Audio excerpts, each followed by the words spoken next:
What is going on, everybody? Welcome to Recover Out Loud, episode number 62, brought to you by the Antisocial Network. Today, we have a pretty awesome guest out of New York. Ann Reid, how are you doing, Ann? I am doing fine, Sean. Thanks for having me. Thank you for volunteering your time. We've had a little bit of scheduling deconfliction, whether it was me, whether it's you. Hey, it happens, but we're here now and we're doing it live. Not live, but recording. So that's pretty awesome. Ann, um, would you like to give a formal introduction of yourself? Sure. I don't know. Formal may not go very well with me, It's but okay. I It's can okay. certainly do an introduction. My name is Ann Reid, and I am working as a happiness coach because I believe being happy is a choice. Because I don't know if your life is like mine, but there are always things that happen that aren't so perfect or the way I wanted them to go, or that cause me grief and pain. So I am now helping people take what is going on in their life as it is now, and I'm actually teaching some skills that we can all do that can, you know what? It's really an attitude adjustment because I believe that our thoughts create our reality. And if we're really angry, and may I say pissed off on your show, you can tell Yeah, me. yeah. Say whatever you Okay. want. Say And whatever you something want. that makes you a little pissy. Um, you can also choose to think that it really didn't mean anything or nobody got hurt or whatever. You can just change what you want to think about it. So, my goal, I have a big goal and I'm stating it out loud because then I become accountable, Yes, is ma'am. I want to help make 1 million people happier within the next 5 years. That is a huge goal, but it is It's a absolutely achievable and it's attainable. Yes. And it's, you know what I do? I get up every day, I do some research, I think about my clients. I also have a show on Bold Brave TV called Be Happier in Spite of Your Life, which is out on about 30 platforms, including Spotify, going to be on Amazon TV, Amazon Podcast, et cetera, Roku, da, da, da, a whole group. But anyway, I really don't think we have to be miserable, but we do need to be accountable. Yes, And we ma'am. do need to step up to the plate, do a fearless moral inventory. Yes, the one thing I didn't say is I'm a very grateful member of Al Anon, which I think really dovetails perfectly with you, Sean. It's kind of a different side of your podcast.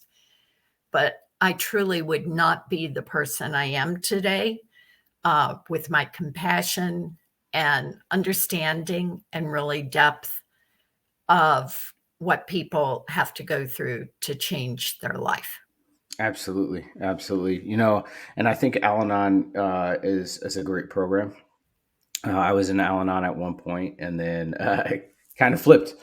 Went to AA. That's kind of what happens sometimes. But yeah, Al-Anon's an amazing program, and that's one of the three foundations of recovery, and I think is absolutely a beautiful program. And we'll get into that a little bit later on. But Okay. the weather, what is the weather like in New York right now, Ann? Cold and gray and rainy, apparently. Oh no. Oh no. Yeah, But the spring flowers are out. I still have tulips. You can see behind me. I just picked those in my yard. So we're in that kind of in between of horrible days and nice days that are kind of teasing us that we're going to have great weather soon. so you like to you're a gardener. You like to garden? It's one of the ways that I create happiness for myself. It's Okay. not something I always did, but there's something about watching something grow, seeing it go through its life cycle. I also love color, and I'm like a little kid when I go out and something else is up and blooming. And there's one of the things that I personally find that is very centering and grounding, which is not a pun, because I actually like standing outside on the ground in the right weather. I don't do it in January, but actually having my feet on the ground and my hands in the dirt is truly centering and grounding to me. I mean, it's one of the ways that I keep my own mental health um, above par. So, Absolutely. or should I say below par? Which way am I going on par? I may have Depends done on the that day. analogy incorrectly. Depends on the Better. day. Okay. So yeah, and this is and you're gonna hear it first. Anybody who listens to this or sees me regularly and doesn't know, I too like gardening.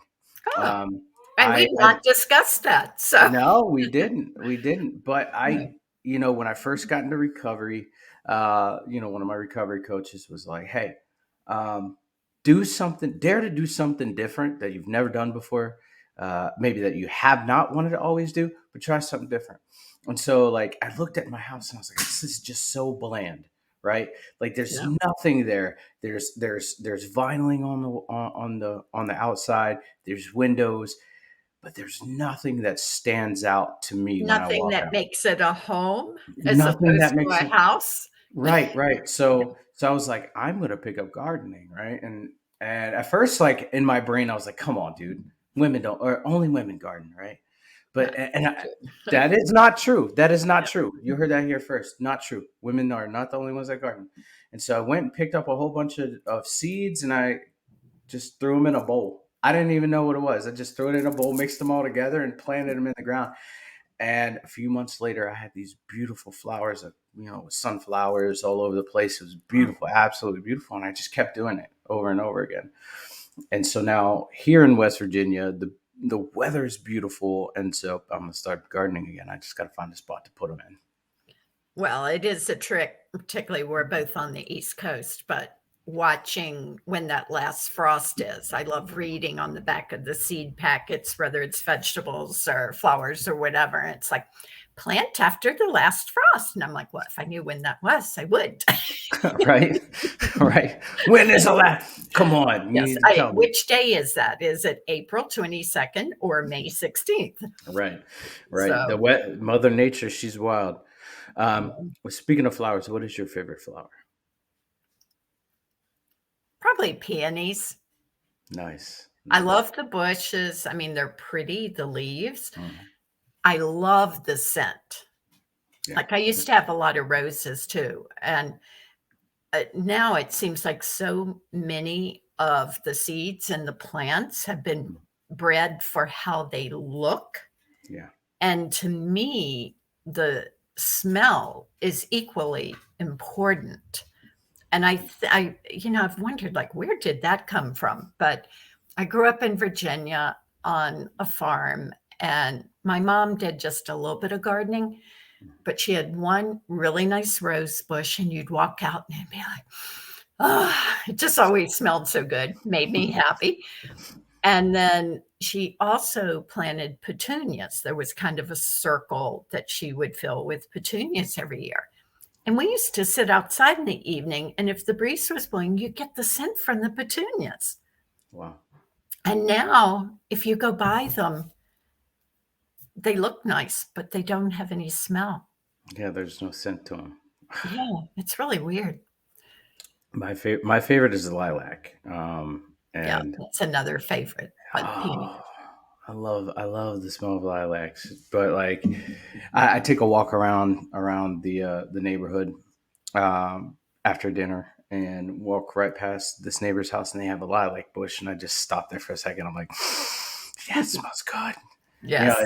give my daily lilac charge. But anyways, we're gonna move on. And Anne, would you tell us what it was like in your hard times? I've had a couple of really tough times in my life. And if we live long enough, we all do. So it's not unique to me. Um, I am very vulnerable to loss. And I think that it likely stems from the fact that the week after my fourth birthday, my little brother died at age 2.5 of cancer. Mm.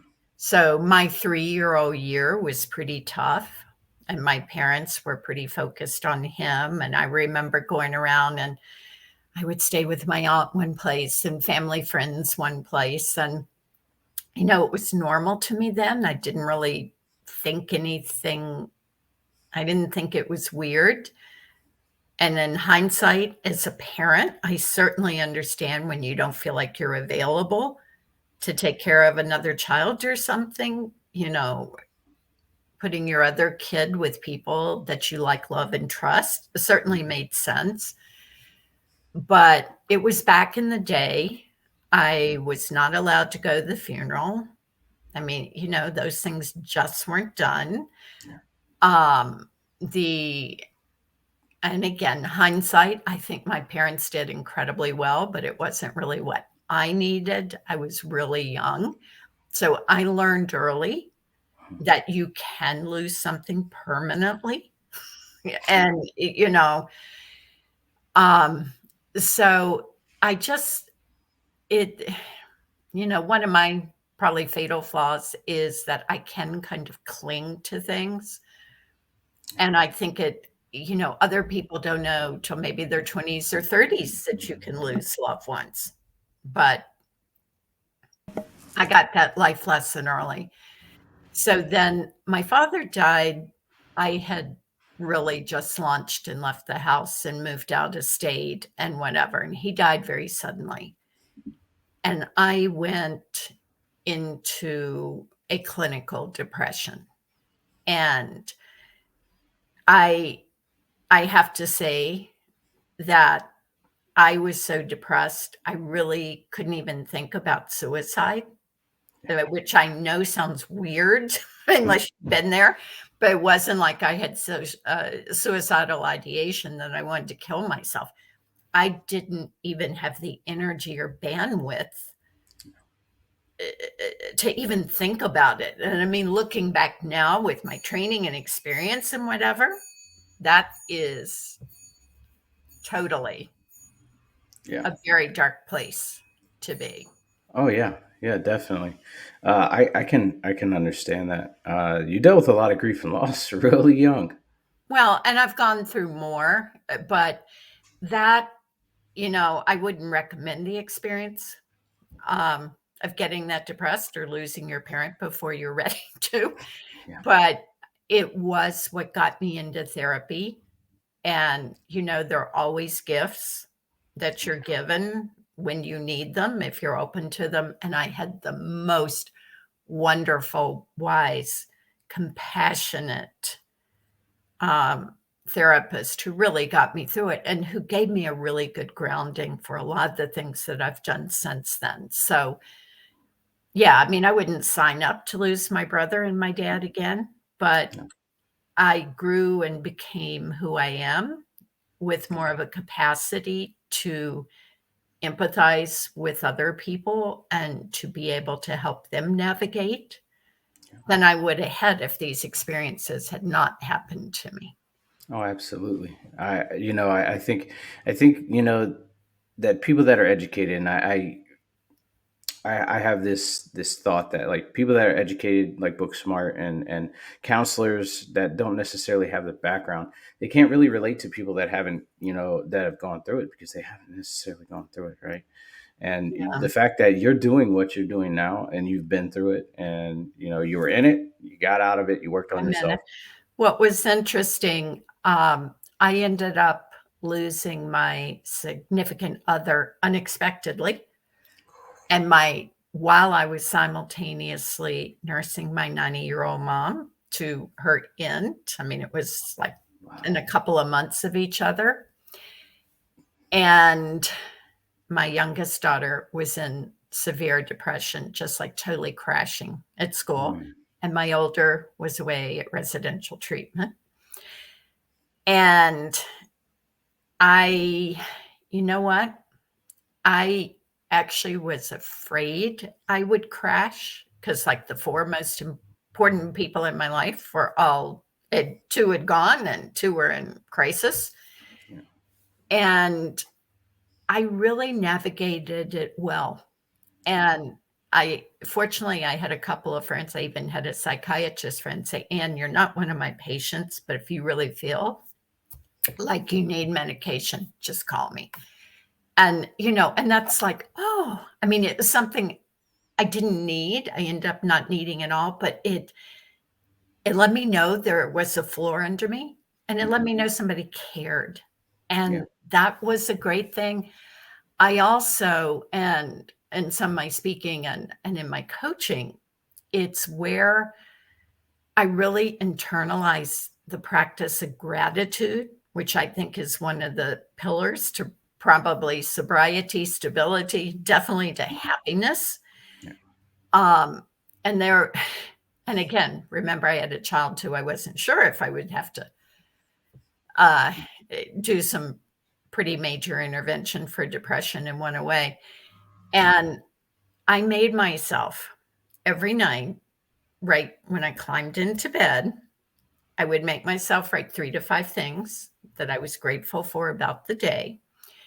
And when I got up in the morning, I would make myself write 3 to 5 things. And I'm saying 3 to 5 because my goal was 5, but there were a couple of months in there that I was pushing it to get 3. I can Yeah. remember, it would be like, oh, I'm grateful. My brain's working because I remembered I said I was going to do this. Or, oh, I'm grateful because the pad and pen are beside my bed. I mean, I call it scraping bottom. Yeah. And it got easier, but it totally changes your brain chemistry. And I don't care who you are or what you're doing, but standing back and looking at the things for which you can be grateful is one of the simplest and most powerful things you can do for yourself, kind Oh, of at yeah. the present time. Yeah. It's amazing. And I didn't go into the depression, but the other thing that I realized, I had a friend who called up and said, Anne, let's go kayaking. And this was about 3 months after my mom had passed and 5 or something after Mark. And I'm like, oh, okay. And we went out. It was a gorgeous day on the water, the big fluffy white clouds and Yeah. blue sky, and you could see the ripples and the sparkle. And I'm like, I'm seeing in color again. And I didn't realize I hadn't been. It was kind of like one of those, wow. Yeah.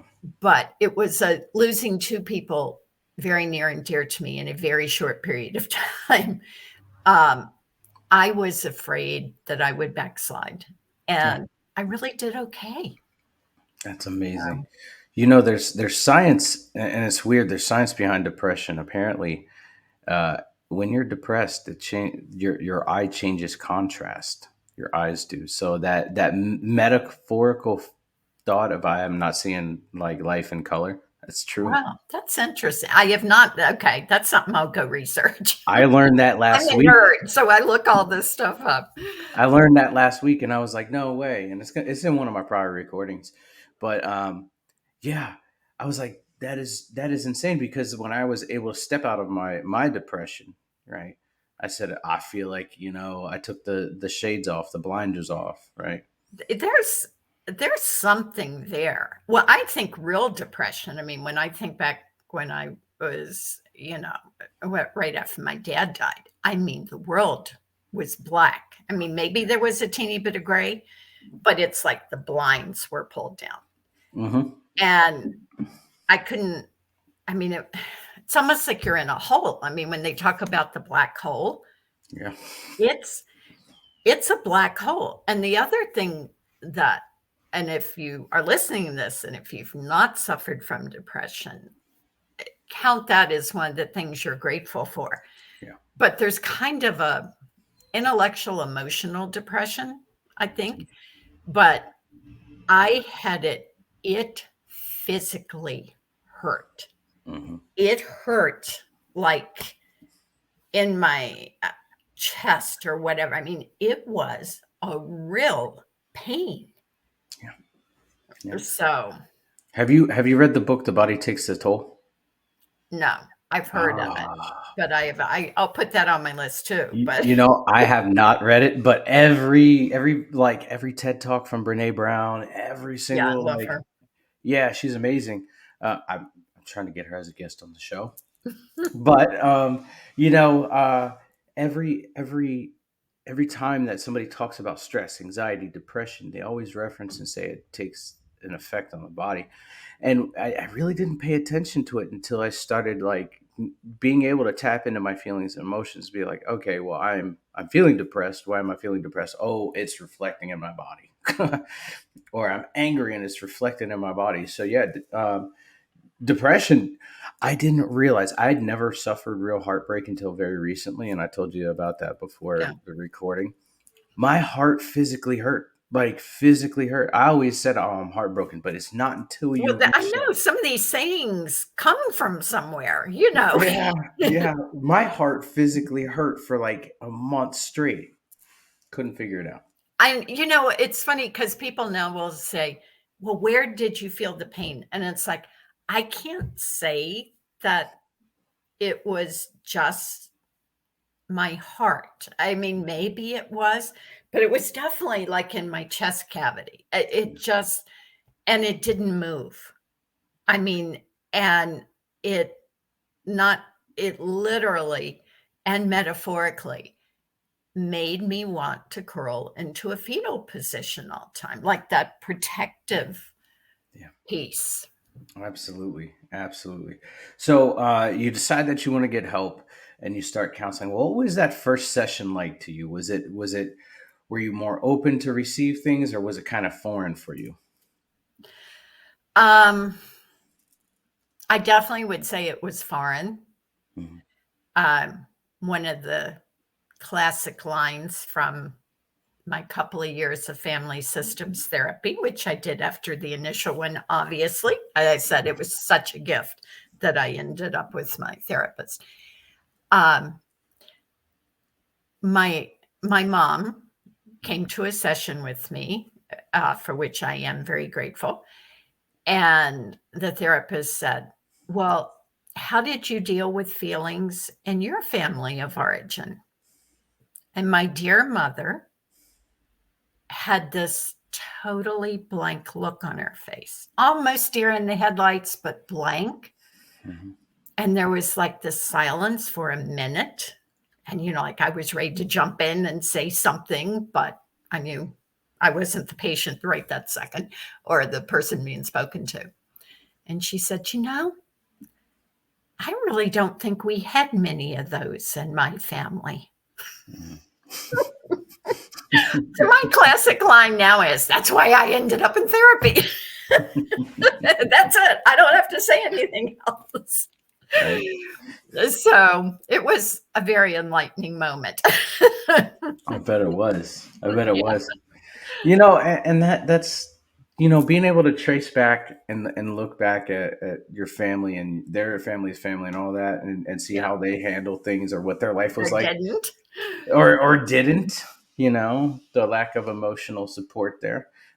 It really it's crazy just to see how far along as a society we've come in our mental I health. know. I mean, this was decades ago, and therapy was definitely not as, I mean, now it's like, oh, I have a hangnail. Oh, go call your therapist. I mean, and I'm not being flip, but I mean, it was not um, how it was. And, Yeah, I was functioning at work, but it was really, really hard for me. But I knew I needed help. yeah, yeah. And that, um,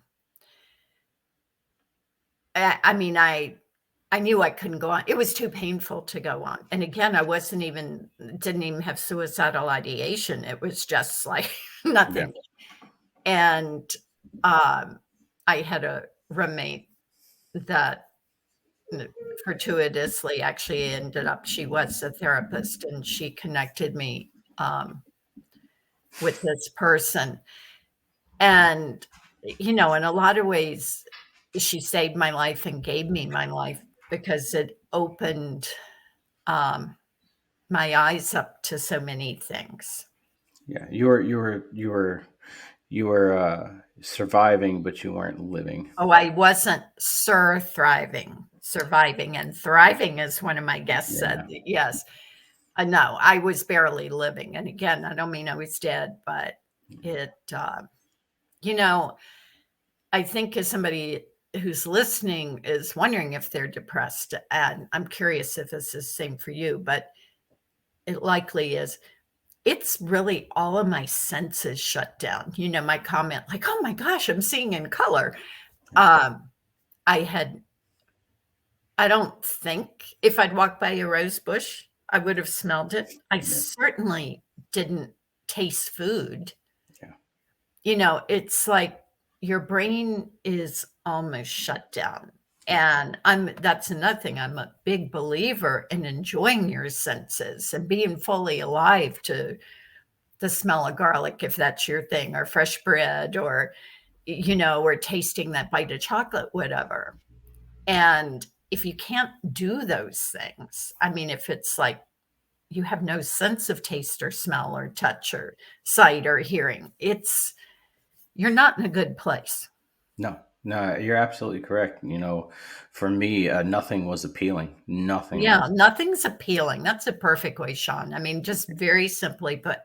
And that's activities, that's seeing friends, that's food.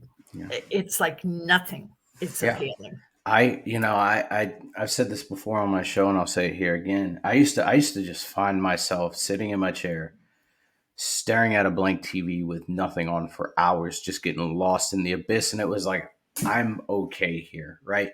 And I had the feeling like, not that I wanted to die, but if I died right here, I would be okay with it. It doesn't matter. But like, I was so stuck in my filth and my gunk and all that stuff that I was feeling, and or the lack thereof of I was gonna feeling. say you were feeling okay. I was Yeah, gonna give you grief on that one, but go ahead. the memories that we're going through, or the lack of memories, that it just nothing mattered. Nothing mattered at all. It was a fight to get up out of bed. It was a fight to get in the shower. It was a fight to eat. It was a fight to keep my eyes awake. It was a Well, I fight, also man. think Wow. you hit something. You didn't use this word, but it's both with the work that you're doing and that I do, is that isolation. Yeah. And when sensory input doesn't impact you or reach you or whatever, and if you have depression on top of it, the black hole too, isolation is just kind of where you go naturally. I Yeah. mean, um, so I see that's another warning sign Yeah. with people, and when I'm working with some of my clients or whatever, if they're at the point of really isolating, they may need therapy. It may not be a coach, No. because that's kind of one of my little, you know, Yeah. check boxes in my head. And I'm sure with Absolutely. the addiction piece, you can speak to that totally. Oh yeah, yeah. And I think one of the other things, and this is something I've reflected on as well, is like the effects of the substance stay in your body for at least 2 years, right? So Yes. in that time, I was stuck in that 2 year buffer, right? So like, I didn't have a substance in my system, but I did have the effects of the substance in my system, or lack thereof. So a Yeah. lot of that residual um, side effects of those of that substance it was just draining me, and I didn't I couldn't figure out like how to alleviate the problem. But anyways, Al-Anon. What got you into Al-Anon?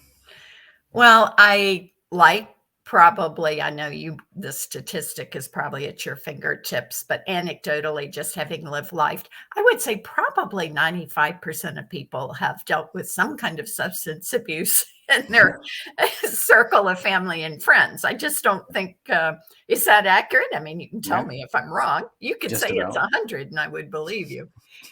But I did have a couple of family members and friends who um, were very active with various substances, which created an incredible amount of chaos in my life, as well as theirs. Sometimes I wasn't so charitable about seeing that it was both sides. It was a little more the part that was all about me.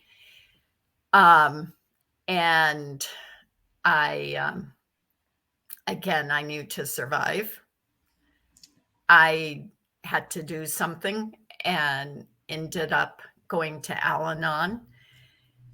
And one of my real pieces that I had to look at was how good a codependent I am. Yep. And I used to think that was actually kind of a good thing because I could keep everything running and pick up the slack and keep going and try to figure out how to get my loved ones to not get their substances. And oh, I was so good at it. um, and either fortunately or unfortunately, Al-Anon kind of pointed out to me that that was not a perfect role to be playing all the time. Yeah. Yeah. Um, and it's also, one of life's little ironies, whoever our higher power is up there, just how perfectly they put the puzzle pieces together. It's like, oh, this person is this and this is this. They're going to be a match made in heaven, whether it's your boss or your sibling or your spouse or whatever. Yep. And those puzzle pieces fit pretty well. Yeah. So, kind of an aside, it's my dearest group of, I would call them my intimate friend circle, like they're the ones I call up and bitch and moan to, and they tell me Yeah. get over myself, the ones that tell you the truth. Yeah. And that's about anything in life. It could be my aging dog who's incontinent that I get tired of dealing with. But one of the people put us together because we had all put a loved one in rehab. Mhm. And it has, and this now has been a number of years, it's like the informal Al-Anon group. And let me tell you, when we get together, there is not, I don't know anybody who pounces on me faster when they think I'm full of SHIT. You know what I mean? But Yep. it's like a shorthand, it's a way of living. I can't say enough about it, Okay. the whole program. And I think it's, if I could do the world according to Ann Reid on how I think things should be done, I think the basic principles of AA and Al-Anon should be taught in school, along with math and computers and whatever else. I mean, to me, it is a sane, balanced way to live life and take care of yourself and be compassionate for others. Absolutely. I was looking at the AA program, and my dad pointed out to me. He said, AA is life 101. He's like, if It's you what? remove, Life, what? it's life 101. Yeah, it is. He said if you remove alcohol from it and you replace it with anything, Yes. that's life 101. He's like, that book can teach you how to live your life and live it purposefully. And I was like, well, no, no. But he was right. He's absolutely right. So yeah, I too believe that Al-Anon and AA principles should be taught in schools. It's very important for younger people to learn those life lessons, or at least hear about them. Well, I mean, there's not, in fact, a couple of my shows, and I don't sit there. Most of my shows are not addiction related, though there was one 2 weeks ago, and there's going to be one upcoming. Um, but I think the Serenity Prayer is some of the greatest prose ever written. Oh yeah. And where I struggle with it is the wisdom to know the difference, accepting what you can't change and changing what you can. But it's just so simple, so succinct, and so powerful. That And, for me, and my harder piece being type A and trying to fix everything was really learning to accept in myself and others that which I could not change. Yeah.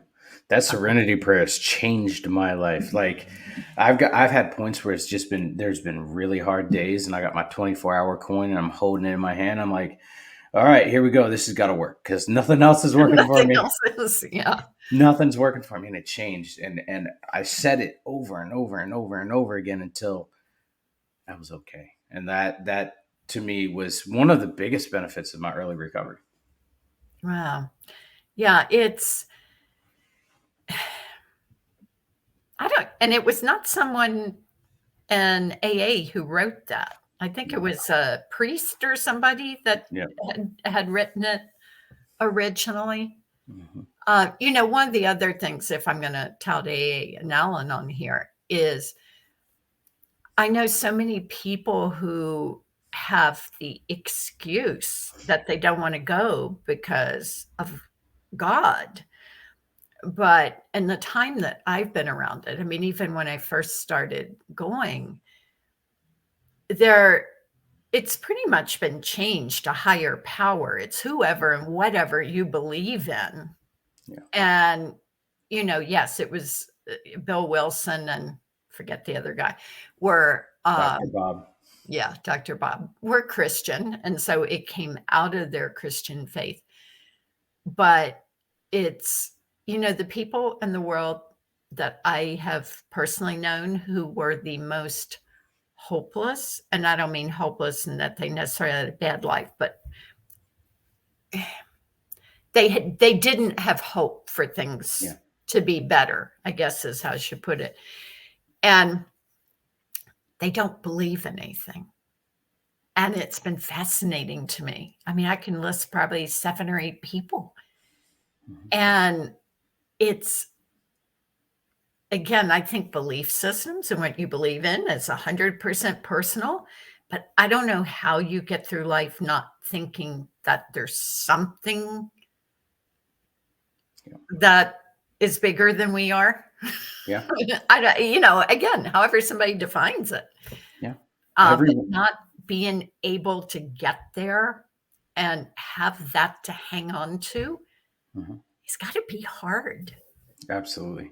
I think that us alcoholics and addicts, prior to getting into recovery, we will find every excuse not to get better. Really? Oh, oh, oh, it's the God thing.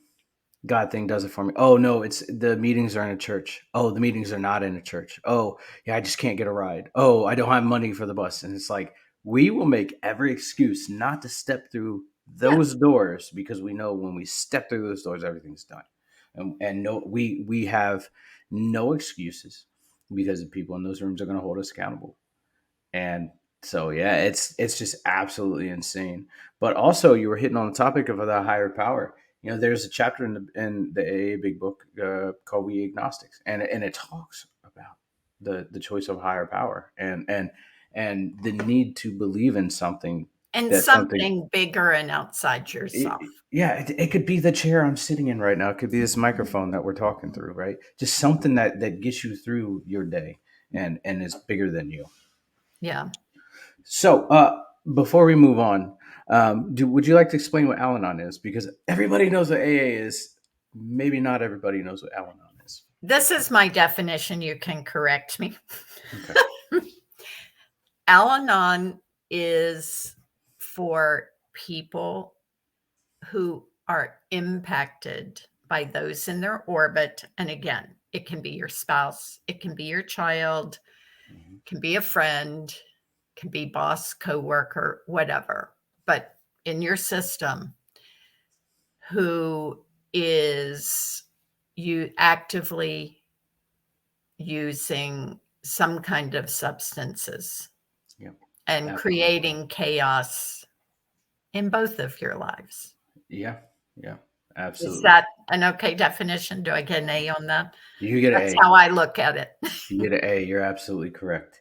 Yeah. So, what are you doing now to help out people around you? I know you said you're a coach and you got a podcast. What else are you doing? Well, I have taken, you know, it's kind of like every decade I say I'm going to decide what I be when I grow up, which has been kind of fun because I've done many things. But I just I feel now, the last couple of years, that I am doing what I was put here to do. It's like a Mhm. deep feeling. It's not hot, it's not cold, it's not euphoric, it's not whatever. It's just like a deep knowing. Yeah. And it's really kind of an amalgam of all the things I've experienced in my life and all the things I've done wrong. Hey, Mhm. doing something wrong or failing is the best teacher in the world. I recommend it actually, but then take the lesson and move on. Um, I just, because I draw from family systems therapy. I actually have an MBA and spent a lot of time in finance and real estate and stuff too. But I draw from family systems therapy. I draw from the Al Anon experiences. I've done a couple of coach training programs. And I really, there are things each of us can do every day that can make our lives better. And Yeah. again, I'm not aiming for perfection. I can't tell you that I've ever had one perfect day in my life. And if you tell me that, if you think you have, I want to hear about it because, Nope. but it's, we don't have to let adversity make us miserable. Yeah. And I'm always very careful in my podcast or in my speaking or whatever. It's, we are human. We do have to experience negative emotions. I mean, it's part of the human experience. So I'm not oh, let's go be happy today. It's that doesn't work very well. No. And the noise the people around you too. The But you lose somebody, that hurts. There's grief, Yeah. or your son doesn't get into the college he wanted to go to. You're disappointed. Yeah. That's okay. Those are legitimate. But you have a choice to go into depression or worry or spiral or whatever else and make it ruin your day. Yeah. And that doesn't mean, again, with grief or loss or, with pain or, being diagnosed with PTSD or an autoimmune disease or something. That doesn't mean you don't have some processing to do and whatever and handling it. But it does mean, and from my worldview and experience, that you can decide to be grateful for what you have. Or, your dog comes up and licks your face, which makes them really happy and you only slightly annoyed, but you're secretly kind of, thrilled that they like you that much. Yeah. So it's a balance. Charles Swindoll has a saying that life is 10% what happens to you and 90% how you react. And we're in charge of how we react and what our attitudes are. And Oh, that's a absolutely. pretty close quote. It's not exact, but, and that's something that's an aside. I don't do New Year's resolutions. I pick No. one theme to work on each year. Yeah. And this was the first quote that I tried. And boy, is it amazing how many times that how I'm reacting to what's happening around me impacted my mood and my outlook and ultimately my ability to function. Because when you're in a bad place or worrying or angry or whatever else, you're not showing up as your best self and being your most productive and loving. No. When we talk about happiness and stuff, I actually, in a group that I facilitate, that was the topic last week was, Really? how do you find your happiness? I'd love And to come when you do it again. so so I really got to thinking about it, and we talked about that, being happy to a degree is a choice, and I have to agree with you, but it goes a little bit further than that. We have a choice to allow those those diagnoses, and we have a choice to allow those side effects to rule our life, right? Yeah. And to like completely take control of our life, or we have the choice to look at those and say, okay, this is just a product of the symptom of the diagnosis that I have, and it doesn't have to rule my life. Well, I word it a little bit differently. I say we sometimes allow the things that happen to us to become our story. Oh, that's good. We become us Yeah. as opposed to a part of the continuum of our lives. Yeah. I also 100% believe that we can always come out a better person, Mhm. having gone through things we likely would not, if we were doing a checklist, like, oh, Mhm. yeah, be an alcoholic, wouldn't check that as a yes, or, Yeah. Yeah. but those are the things that give us our humanness and our depth, our empathy and compassion, and really our gifts to then give back to other people. Absolutely. One last thing before we move on. One of the things that I've noticed, and I've talked to a counselor about this, and I don't know that you've noticed, but when somebody gets a diagnosis, right? Let's say that they're diagnosed with depression, right, or anxiety. The one thing that I've noticed is that when people are aware of their diagnosis, they start to it's like their symptoms amp up and ramp up. Like they're hyper fixated on I'm I'm diagnosed with depressed, so now I have to be depressed because that's what I have, or I have anxiety, that's what I have to have, and because I am, I have to act anxious because I diagnosed with anxiety. Have you noticed that? Yeah. And it's sort of like the first year of med school when the students have every disease that they're studying about, Yeah. every symptom. But Yeah. it's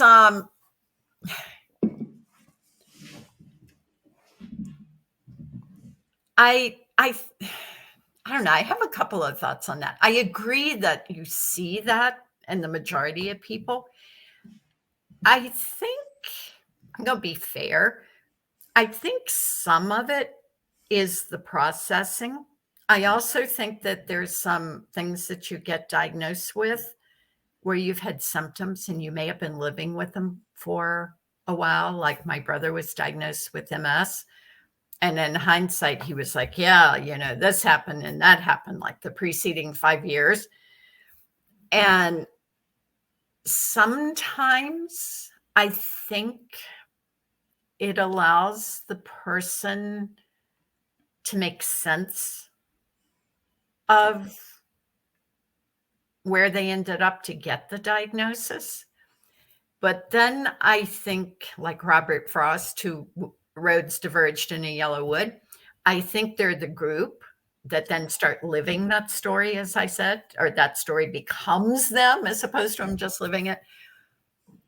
And then they're the group that can kind of move on. It's like, okay, well, I have MS. Yeah. It's my example. Now what do I do? I get more sleep. I get acupuncture. I stay away from fatty foods. I make the choice to take or not take the medications and make sure, you know. Mhm. So I don't disagree with you. I think it is something that almost all of us have initially. Mhm. But then do people want the drama of hanging on to it? Does that True. make sense to you, Sean? Oh, absolutely. It makes 100% sense. Okay, so before we go, Anne, what suggestions or advice would you give to people that are currently suffering from uh, depression, anxiety, and they want help? Reach out. That would be my very first one. And the opposite of that is do not isolate. We are mammals. We do crave connection. I am totally empathetic. that when you feel at your worst, you're feeling less than, you're probably comparing yourself to others, you may not have a lot of energy, you feel helpless and hopeless. And guess what? If you don't reach out, you're going to continue to feel that way. Absolutely. So, and I define reaching out in many ways. Um, if you have a trouble with drugs and alcohol, but AA and Al-Anon, whatever that Sean and I've discussed, I think is great. There are other programs and groups can deal with it. If you think you're struggling with mental illness or those around you, definitely go get diagnosed. If you're feeling physical pain or bizarre symptoms, I mean, one of my guests in hindsight had been living with signs of colorectal cancer for quite a while, and he almost didn't make it. Wow. So you, and I know this is hard. I think we're least likely to trust ourselves when we're having problems and in crisis. Would you agree? Like when you Yeah. were active, did you trust your decision making? Nope. Not in one bit. So it's that piece of kind of turning over and saying, I can't do this myself, whatever it is, whatever reason, go get help. And again, help, it could be your best friend, it could be your parents. Pick someone stable and Yeah. not necessarily with the same bad habits you have. But the longer you isolate and don't address whatever, remember, you're going to see the symptoms before you see the diagnosis or disease or whatever. So earlier intervention on anything is better. Yeah. I agree. I So, agree. I mean, that's my 2 cents. And it's not easy, Sean. You know, you're feeling bad. You don't trust yourself. It's not the time Yeah. that intuitively you want to If, reach. if you're if you're having a hard time trusting yourself, you're having a hard time trusting other people too.